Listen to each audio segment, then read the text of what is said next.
ভিতরে এসে গেছে। আপনার মানে ত্রিপুরা রাজ্য জনগণকে কি বার্তা দিতে চায়? নমস্কার।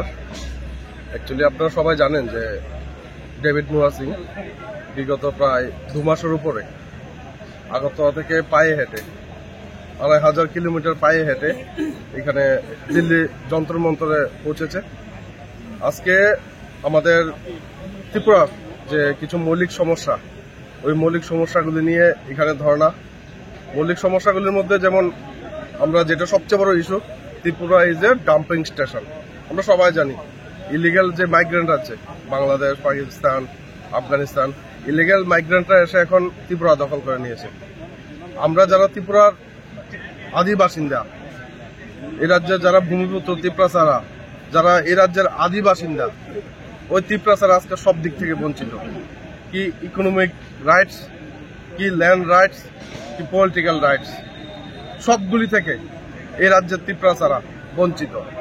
যেমন এই রাজ্যের আমি যদি দেখি 80%, প্রায় 79% ভূমি এডিসির মধ্যে আছে। কিন্তু রাজ্য সরকার যখন বাজেট করে, ওই বাজেটে দেখা যায় মাত্র 2% টিটিএডিসির জন্য বরাদ্দ হয়। কিন্তু টিটিএডিসির মধ্যে থাকে প্রায় 34 থেকে 35% লোক। তাহলে যদি সবকা সাথ সবকা বিকাশ সমানই হয়, আমার প্রশ্ন হচ্ছে কেন এডিসির মধ্যে শুধু 2% ফান্ড রিলিজ হবে?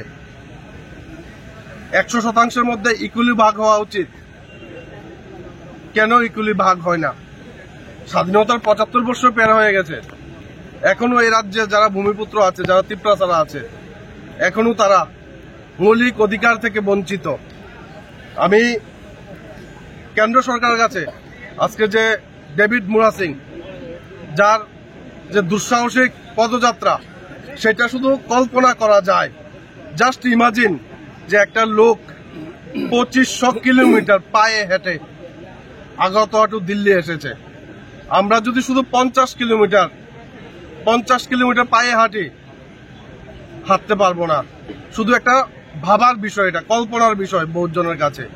সেই ডেভিড মুরা সিংকেও নিয়ে কিছু কিছু জায়গায় আমরা দেখি যারা বাংলাদেশি বলেন, ইলিগাল মাইগ্রেন্ট বলেন, এরা ডেভিড মুরা সিংকে নিয়েও আজকে কিরকম কথাবার্তা বলছে আপনারা দেখুন। তো তারই আমি এগুলির বিরুদ্ধে সম্পূর্ণ বলবো।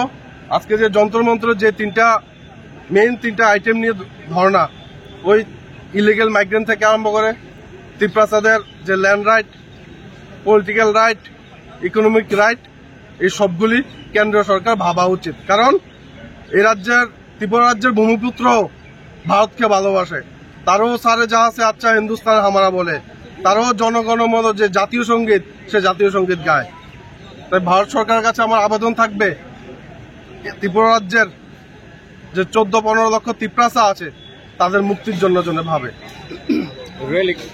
रैली करने के लिए जो मना कर दिया तो मुझे मालूम नहीं है, लेकिन शायद कहीं से प्रेशर आया होगा, इसलिए शायद मना कर दिया।